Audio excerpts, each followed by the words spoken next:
بسم الله الرحمن الرحيم. إذا وقعت الواقعة ليس لوقعتها كاذبة خافضة رافعة. إذا رجت الأرض رجا وبست الجبال بسا فكانت حباء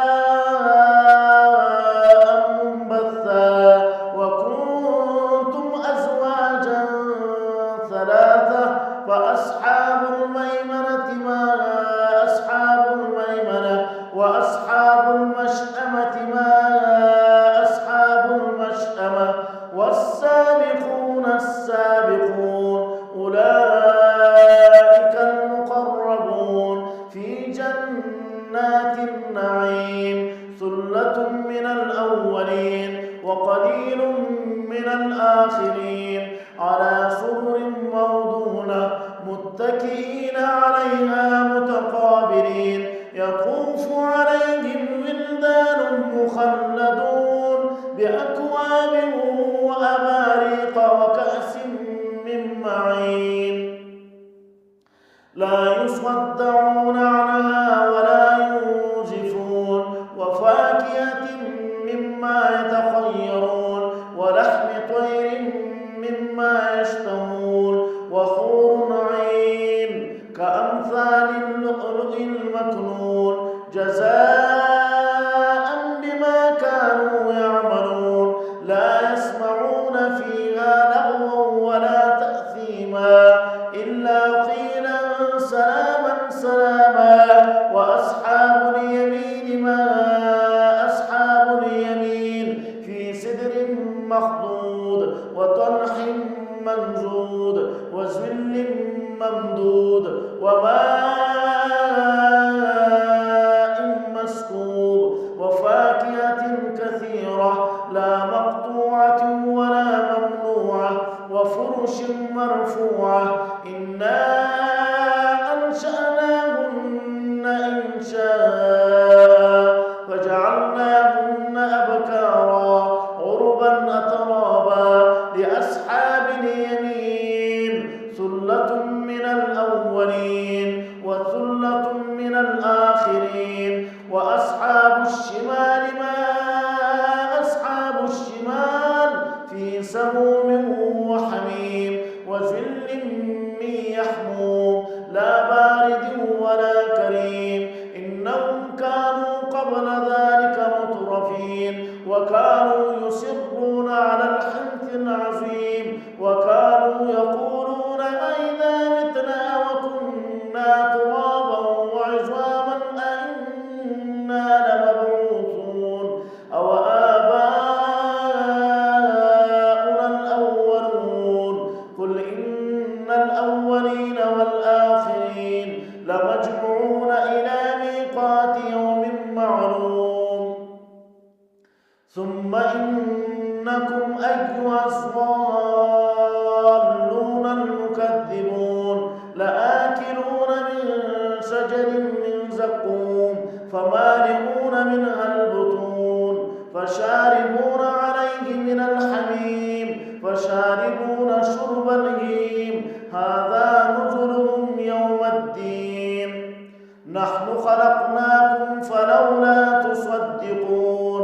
أفرأيتم ما تمنون أأنتم تخلقونه أم نحن الخالقون. نحن قدرنا بينكم الموت وما نحن بمسبوقين على أن نبدل أمثالكم وننشئكم فيما لا تعلمون. ولقد علمتم النشأة الأولى فلولا تذكرون. أفرأيتم ما تحرثون أأنتم تزرعونه أم نحن الزارعون. لو نشاء لجعلناه حطاما فظلتم تفكرون. إنا لمغرمون بل نحن محرومون. أفرأيتم الماء الذي تشربون أأنتم أنزلتموه من المزن أم نحن المنزلون.